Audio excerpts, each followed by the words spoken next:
Yesterday, the record high. Today, we could get near it too. Today, the record high is 85 from 1907, so 69 degrees. And it is those southwest winds that are really bringing in this very mild air. But today will be the end of the line for the 80s. It is 57. Good morning to you in LJ. 66 in Rome, 65 in Athens. Actually, yesterday, Athens did break a record at 88 degrees. So there are some low clouds around this morning, but as we head toward the afternoon, we will see those clouds break up a bit. 76 by 2 o'clock this afternoon. Meanwhile, we should be at 68 for a high to give you a little perspective. Around 5 o'clock, upper 70s and low 80s for all of us. The evening is going to be beautiful with clear skies and just beautifully warm conditions. 10 o'clock tonight, 72 in Athens and 75 in LaGrange.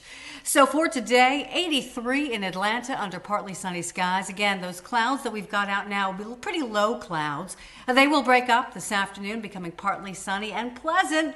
The record, will just be a hair off, perhaps. The record of 85. So 15 degrees above average once again today. But we do have cooler temperatures coming, Megan, and also some rain in the forecast in just a few moments. Okay, Alexandra, thank you. We'll see you in just a little bit. Checking the morning's headlines now, we are remembering the man known as the Dean of the Civil Rights Movement. Reverend Dr. Joseph E. Lowery died last night. He was one of the founders of the Southern Christian Leadership Conference. He was the vice president of the SCLC, while Dr. Martin Luther King Jr. was president. After Dr. King's death, Dr. Lowery continued to lead marches and boycotts against racism. He also spent more than 2 decades as a board member for MARTA. In 2001, Clark Atlanta University established the Lowery Institute for Justice and Human Rights, and that same year, Lowery Boulevard was named in his honor. Dr. Lowery gave the benediction at President Obama's inauguration and received the Presidential Medal of Freedom in 2009.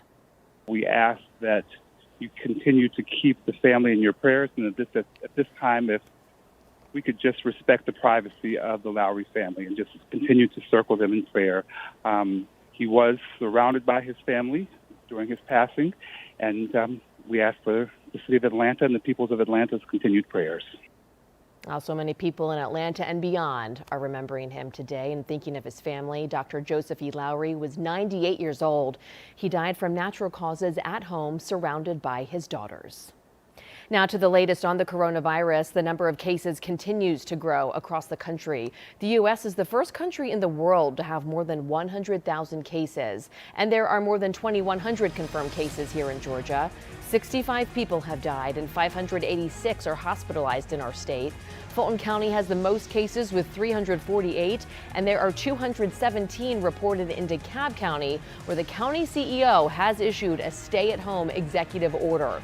That order goes into effect at 9 o'clock tonight until further notice. It means everybody in DeKalb County must stay home unless you are getting food, medical supplies, or other essential services. Gwinnett County is also ordering families to stay at home. Earlier this week, Cobb County issued that same order. Dozens of cities, including Atlanta, have taken similar measures. The U.S. has more than 101,000 cases of the virus and more than 1,500 deaths.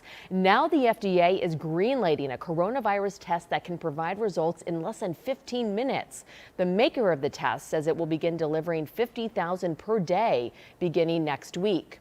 New testing isn't the only thing coming to Americans. President Donald Trump has signed into law a more than $2 trillion bill to tackle the health and economic fallout. The package gives up to $1,200 directly to many working Americans, expands unemployment insurance, provides hundreds of billions in dollars to businesses, and delivers immediate financial relief to hospitals. I want to thank Republicans and Democrats for coming together, setting aside their differences, and putting America first. The president is optimistic stimulus payments will be distributed in just a matter of weeks. Your stimulus payment depends on your 2019 or 2018 tax returns. If you would like to calculate your stimulus payment, just go to the CBS 46 app. Right now, we have a calculator set up to make things easy for you to figure out. Medical workers from coast to coast are dealing with a shortage of medical gear, things critical to fight the coronavirus outbreak. But now 2 Metro Atlanta artists are working to help fix that need. CBS 46's Trayson Bragg has their story. Those 2 local artists are taking their talents and these machines to help save lives. Meet my new friend Froghouse. He's an Atlanta artist, and you may know my other new friend. I'm ATL TV Head. Ah, wait a minute. I bet he looks a lot more familiar now. Atlanta TV Head is a performance artist who's made the Beltline his personal canvas. Both he and Froghouse have friends on the front line of this battle against COVID-19. Whether they're first responders or ICU nurses, they're the ones, in the trenches of this. So the two creative souls started asking questions. Started reaching out to them, seeing if they needed help. The resounding answer was yes. So the two pulled out their 3D printers and got to work. So we decided to build what we could build, which are face shields for them. Those are face shields that can be sanitized and used over and over again. After getting a better understanding of how many masks are really needed, the guys decided to send this post on social media asking for a little help. Hey, if you have a 3D printer, if you have been wondering about this, here's a way you can help. The artists tell me the mask will go to both Northside and Emory Hospital, as well as local fire stations. This has come, but this will also pass. We got this together. Now the guys tell me they will be sanitizing every mask that they make here and every mask that you give to them before they get them to the medical professionals in need. If you have any questions on how to make a mask, if you want to make masks and donate them, or if you want to donate supplies to the guys, you can do so by reaching out to them at the email you see at the bottom of your screen. Reporting in Atlanta, I'm Trayson Bragg, CBS 46 News.